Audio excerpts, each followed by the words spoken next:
Hey, we're Saints. Father Chris here. Welcome to our Crucifixion Life. I'm glad to have you beautiful people with us as we start this week. I want to talk about stupid stuff that we give attention to. One of the things that I think has, we were talking about it as a team, my team here, and, in this kind of outrage culture that we live in, everything has to be given to us or presented to us in ways that make it seem even more grandiose or really important, even though it actually may not be important. And they do so in order to make us click, right? So I'm going to show you this thing. This happened last week. So I didn't see it live. We did a little research. And as Greg's going to throw it on your screen, a Republican senator, I think senator, maybe congresswoman, but senator from, I believe, South Carolina, Nancy Mace is her name, got hammered on a TV debate show because she pronounced Vice President Harris's name wrong. The debate between Kamala and Kamala. And so she, they pushed her buttons, so she pushed back and they all got into this whole thing. And I am a man who believes firmly in being respectful about someone's name. I mean, my name was, growing up, was easy to make fun of my last name. And, a name, you are your name.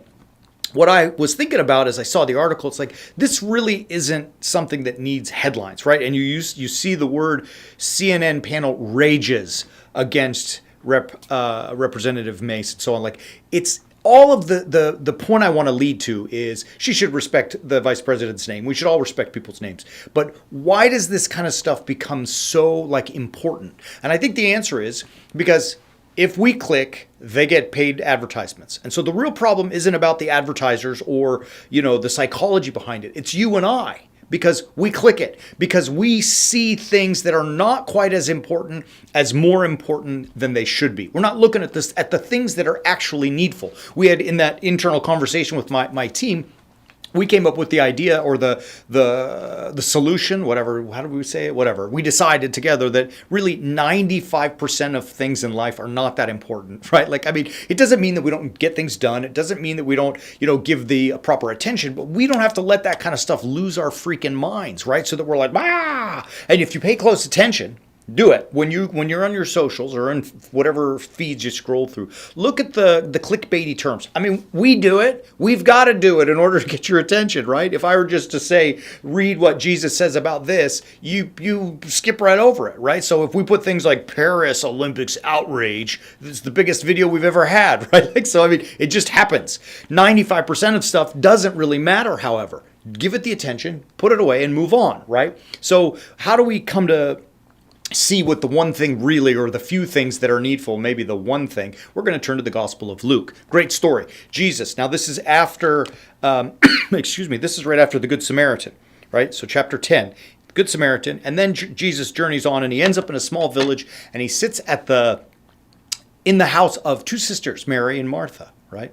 And one of them, Martha, is serving, right? She is preparing. You can imagine serving a guest, and this is a great guest. I mean, this is the Lord. It's in her home. So you imagine, I'm making it up, but you get it like a serving tray with soda or drink or water or coffee, that kind of stuff. You bring a tray of cookies, or maybe she made a meal, whatever it is. And then afterwards she's got to go in the kitchen and clean up the dishes and all this kind of stuff. Now meanwhile, her sister Mary is sitting at Jesus's feet listening to his teaching, right? And Martha gets irritated. She's like, Lord, I'm doing all this work all by myself. She's just hanging out. Tell her to come and help me. Right?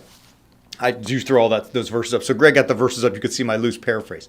And Jesus says to her, it puts her right back in her spot. Martha, Martha, you are anxious and troubled about many things.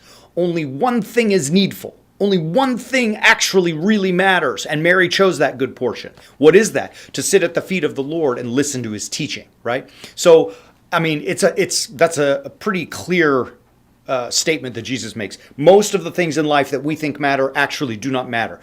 Do what you got to do with them. Do your business. But give proper attention. Give the requisite importance to things as they deserve them. And what deserves the most important is the word, the command of God, which we have to live our lives by. And Mary chose to sit at the feet of the one who issues that word and listen and learn so that she might in turn go and do. Does that make sense? And so we throw this all out there for you because, we put together a plan for our lives. It's there. And in the first module about our minds, we were thinking about How often do we, I mean, I've done it too, right? How often do we give, inappropriate amounts of attention and importance to things that are, you know what I mean? Like at the expense, even worse, at the expense of the one thing that is needful. And so we went through this whole process in our own lives of trying to get ourselves square so we could say, all right, this doesn't matter as much as it may be wanting us to think it matters.